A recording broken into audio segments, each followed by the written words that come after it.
Bonjour tout le monde, merci et félicitations. I am very happy to be here with you today, deeply honored. Thank you for that kind introduction, Niobe. Andy, it's wonderful to see you again. I'm so grateful for the honor you and NYU have given me today. Now, you may not know, but Andrew is an honorary Canadian and British Columbian because, like me, he studied at the University of British Columbia back in the day. It makes me proud that Canada was part of Andrew's formation, just as NYU has helped form so many amazing Canadians, including 2 members of my own staff. I'm actually told that 180 of the NYU class of 2018 are Canadians. Hello, welcome, my friends.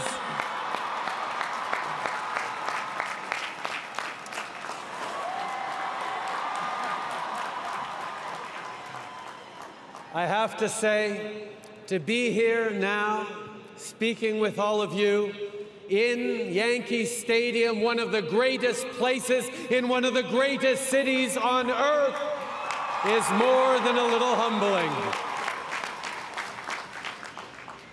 My friends, you are now NYU graduates, the best and the brightest. You have great potential and possibilities, and therefore, you have enormous responsibility, too. So today, I'd like to talk about the nature of both those things, and I'd like to offer you a challenge, one that I think is essential for your future success as individuals and as the leaders that you are becoming. Among the many things I admire about NYU is that about 1/5 of the students are international.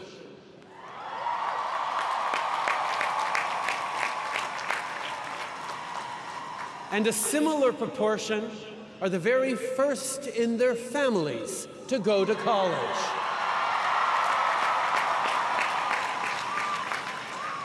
This group is truly diverse in every possible way, and I think that is an extraordinarily valuable and important thing. When I graduated in the early 1990s, I went on a trip around the world with a few good friends who actually remain good friends to this day, which is a sort of a miracle. We trekked and traveled, mostly overland, from Europe to Africa to Asia, and that remains one of the great formative experiences of my life. It was an amazing adventure. Le voyage s'est aussi avéré essentiel à mon éducation au sens plus large du terme, parce que j'ai dû, pour la première fois en tant qu'adulte, rencontrer, échanger et tisser des liens d'amitié avec des gens qui partageaient pas toujours mes opinions, mes expériences, mes idées, mes valeurs ou ma langue.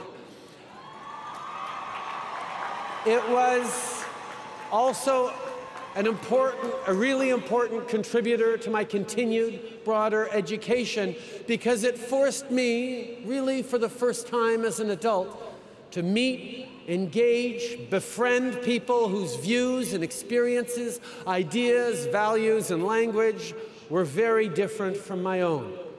See, when a kid from Montreal meets a Korean fisherman living in Mauritania, befriends a Russian veteran of their Afghan war, or a shopkeeper and his family living in Da Nang, interesting conversations always happen.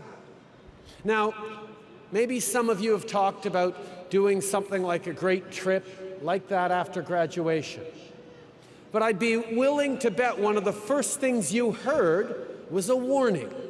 You can't do that in this day and age. It's not safe. But here's my question. Is it really just the issue of physical safety that makes our loved ones so anxious at the idea of us getting out there? Or is it the threat that if we look past our frames, the frames of our own lives, of our own communities' structured values and belief systems, to truly engage with people who believe fundamentally different things, we could perhaps be transformed into someone new and unfamiliar to those who know and love us. See, there's no question that today's world is more complex than it was in the mid-1990s. There are serious and important problems that we're grappling with and will continue to grapple with. But we are not going to arrive at mutual respect, which is where we solve common problems, if we cocoon ourselves in an ideological, social, or intellectual bubble.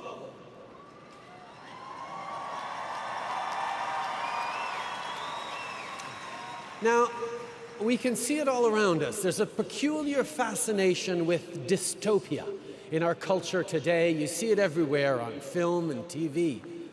But the truth is that, on balance, we have the good fortune to live in a time of tremendous possibility and potential, a time when it is within our grasp to eliminate extreme poverty, to end terrible diseases like malaria and TB, and to offer a real chance at an education to everyone on this planet.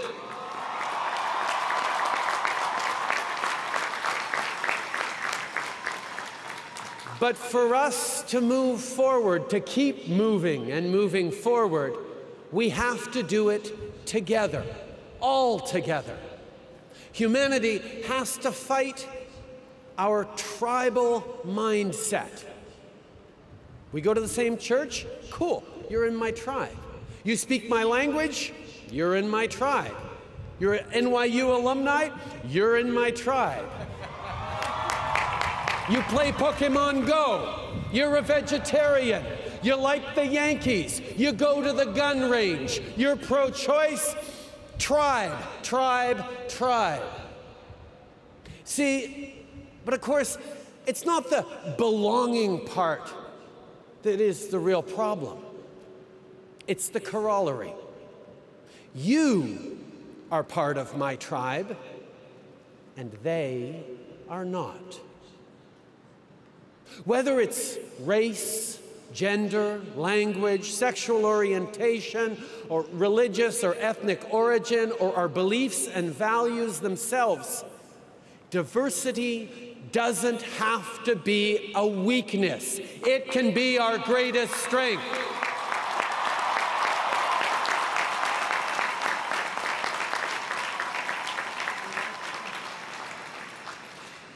Now, often, people talk about striving for tolerance.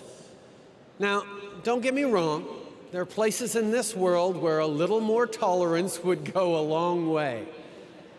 But if we're being honest, right here, right now, I think we can aim a little higher than mere tolerance. Think about it. Saying, I tolerate you, actually means something like, okay, I grudgingly admit that you have a right to exist, just don't get in my face about it, and no, don't date my sister. There's not a religion in the world that asks you to tolerate thy neighbor. So let's try for something a little more like acceptance, respect, friendship, and yes, even love.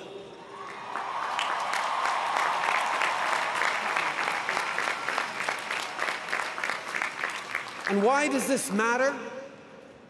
Because in our aspiration to relevance, in our love for our families, in our desire to contribute to make this world a better place, despite our differences, we are all the same. And when you meet and befriend someone from another country or another culture who speaks a different language or who worships differently, you quickly realize this. And here's my main point and the challenge I'm offering you today. Our celebration of difference needs to extend to differences of values and belief, too. Diversity includes political and cultural diversity. It includes a diversity of perspectives and approaches to solving problems. See, it's far too easy with social media shaping our interactions to engage only with people with whom we already agree, members of our tribe. Well, this world is and must be bigger than that.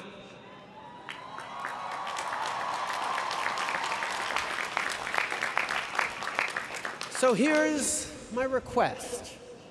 As you go forward from this place, I would like you to make a point of reaching out to people whose beliefs and values differ from your own. I would like you to listen to them, truly listen, and try to understand them and find that common ground. You have a world of opportunity at your fingertips, but as you go forward from here, understand that just around the corner, a whole different order of learning awaits, in which your teachers will come from every station in life, every education level, every belief system, every lifestyle. And I hope you will embrace that. You have been students. You will continue to learn all your lives, but now it is also time for you to become leaders.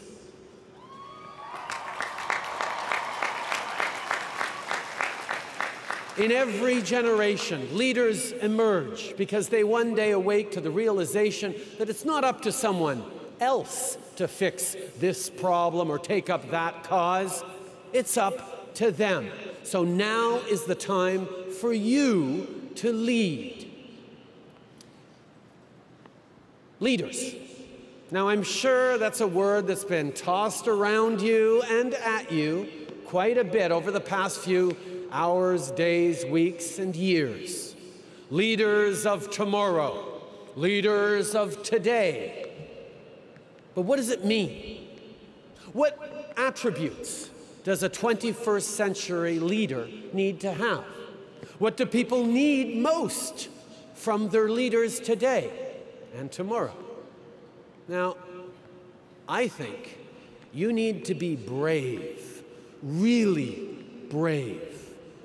And I know when you think of courageous leaders, you think of those folks who stood implacably and fearlessly anchored in their sense of rightness, willing to pit their ideas against all comers, against the slings and arrows aimed their way. Well, I don't think that's brave enough. I don't think that's good enough for what our shared future will ask of you. I actually don't think it's ever been good enough.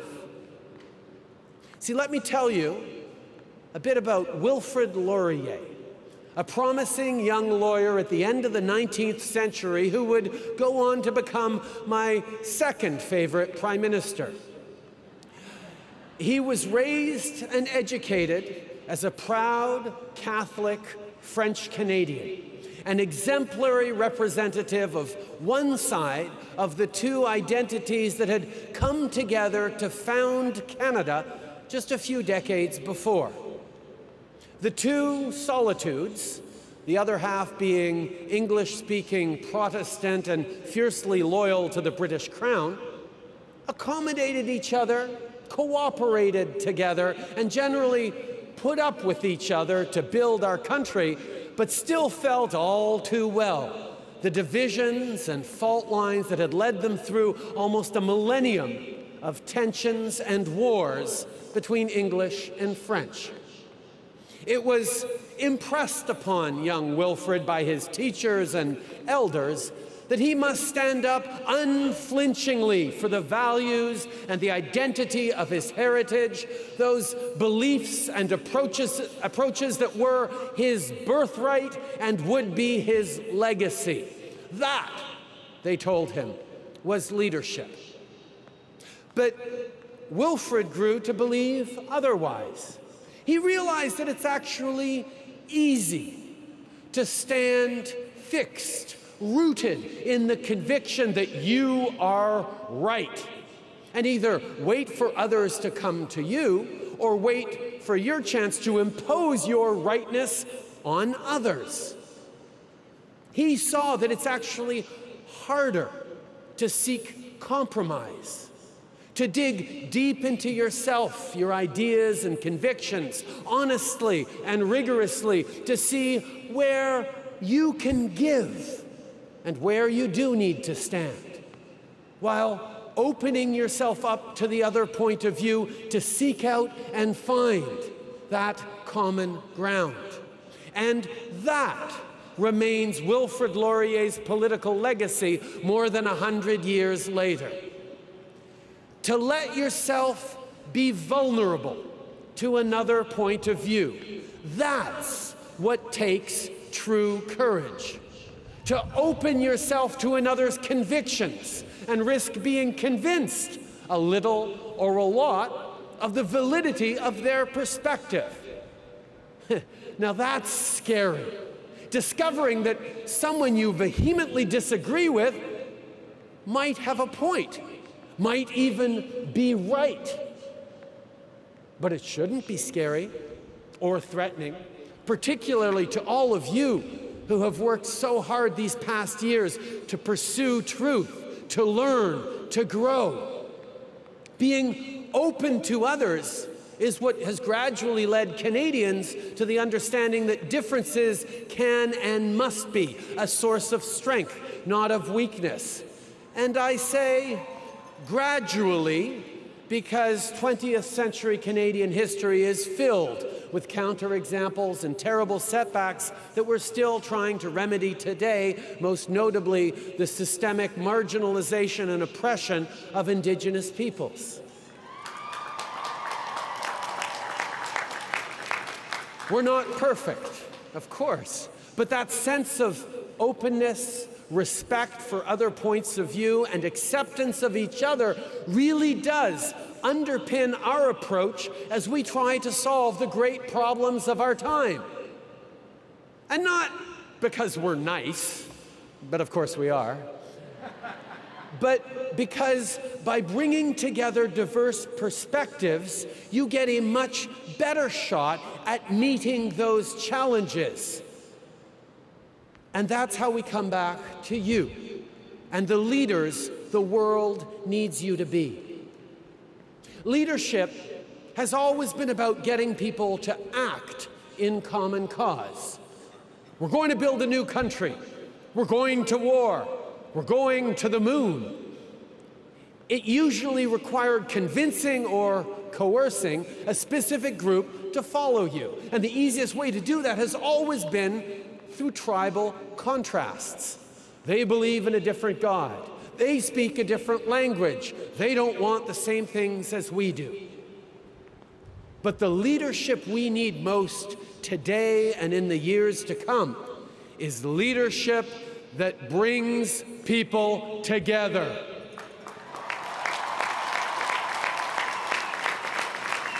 That brings diversity to a common cause. This is the antithesis of the polarization, the aggressive nationalism, the identity politics that have grown so common of late. It's harder, of course. It's always been easier to divide than unite. But mostly, it requires true courage.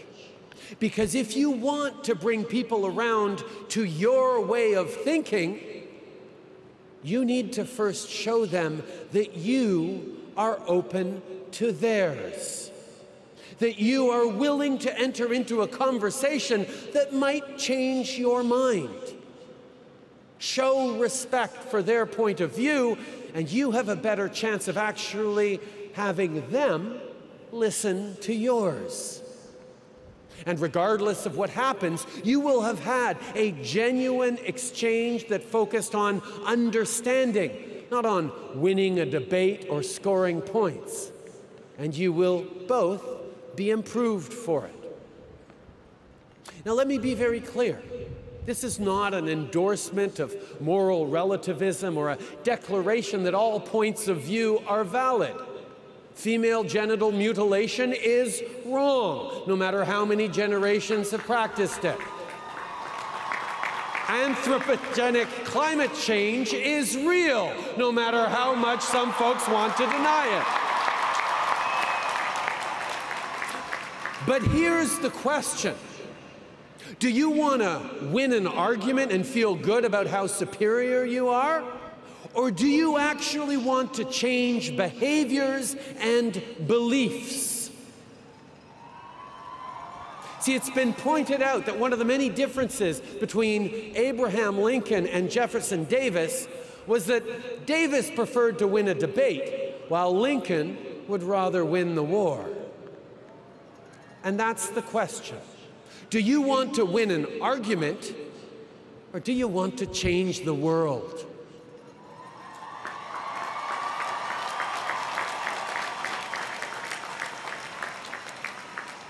With malice toward none and charity toward all.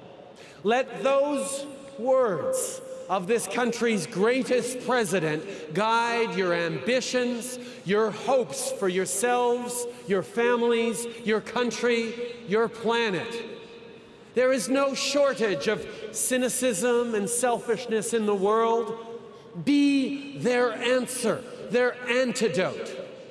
I am abundantly optimistic about the future because of you. It is yours to make and mold and shape. The world eagerly awaits, indeed requires, your ideas, your initiative, your enterprise, your energy, your passion and compassion, your idealism and your ambition. But remember that true courage is the essential ingredient in all your efforts. Congratulations, class of 2018. Now go change the world. Merci.